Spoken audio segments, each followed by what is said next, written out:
most sixth graders, the day begins with the shuffling of paper and textbooks. And then we're going to put the weeds in a pile and take them to the compost. But in this outdoor classroom at Martin Luther King Middle School in Berkeley, California, students spend their first period planting, Put it in. That's it. harvesting, Try that one. and eating organic delights from their edible schoolyard. We're eating some figs. Don't tell anyone. Look at this. Now, where do you think this came from? Right out there. So, we're making little pumpkin pies.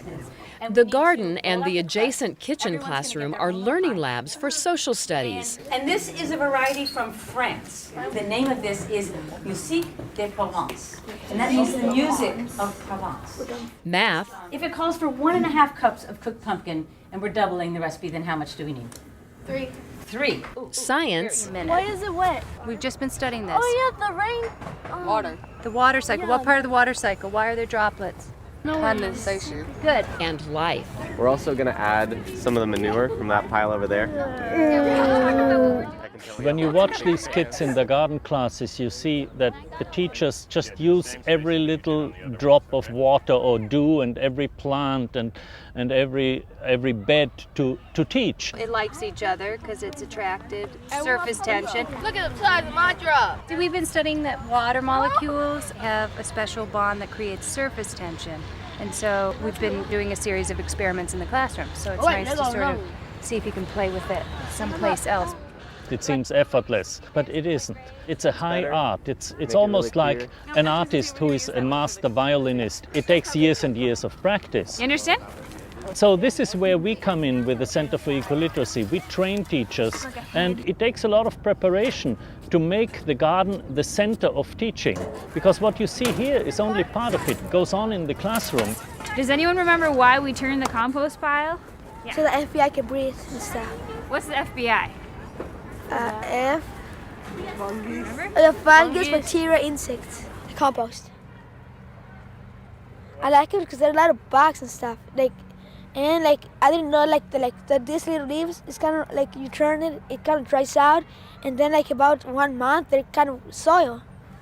It becomes soil, and we learned the cycle of compost. First it becomes kind of a plant, then it becomes kind of dry, and the dry becomes trying to become kind of soil. Then it becomes soil, and then you grow something, and then it starts all over. They're learning, first of all, the basics of ecology. They're learning about photosynthesis, the cycling of matter, the diversity that supports the resilience of an ecosystem. But what they're also learning is to cooperate, to do projects together, to build community. Another important thing is that the kid who is brilliant in math or science or languages will not necessarily be brilliant in gardening. And somebody who is not very articulate but is very good with her hands or his hands will be very happy in the garden and will gain in prestige among the class community. So this is very hot, be careful. Okay, pour it all in. Now mix it together very quickly. The edible schoolyard concept is the brainchild of Alice Waters, who runs the renowned Chez Panisse restaurant in Berkeley. I love them when they're mixed in. She originally conceived the garden back in 1994 as a way to improve on school lunch programs.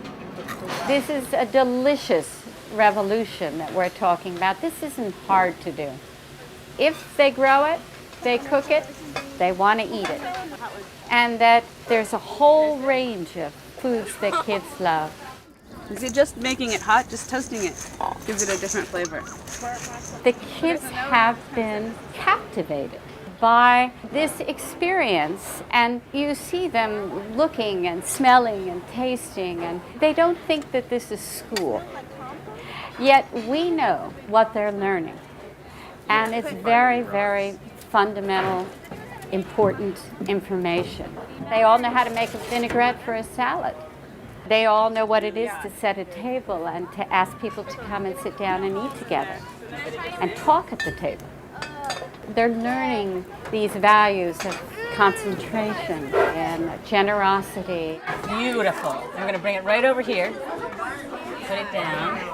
I think for our students, the biggest benefit is being able to come to their senses literally. I taste like cinnamon. It gives you like a warm feeling right here when you eat it because it's Yeah, like nice and kind warm. of inside. It's really nice. Yeah. I think that it's almost a sign of the times that we have a program like this to teach things that are so basic that people used to learn at home from their own families, and that's really not happening now.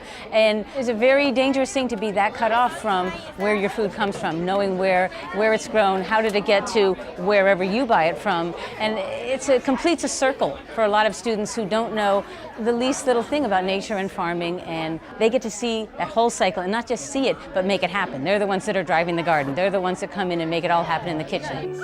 For closing circle, the question is one word that describes your favorite part of the garden this season. Harvesting. Guava and everything. In middle school, they're just at the transition between childhood and adolescence. The colors. Flower. And there's still a lot of the sense of magic in those children. Riding on a wheelbarrow. And when they come to the garden, especially their garden, which they have planted and built themselves, they own that sense of magic. And so it is a very, very special place. For more information on what works in public education, go to edutopia.org.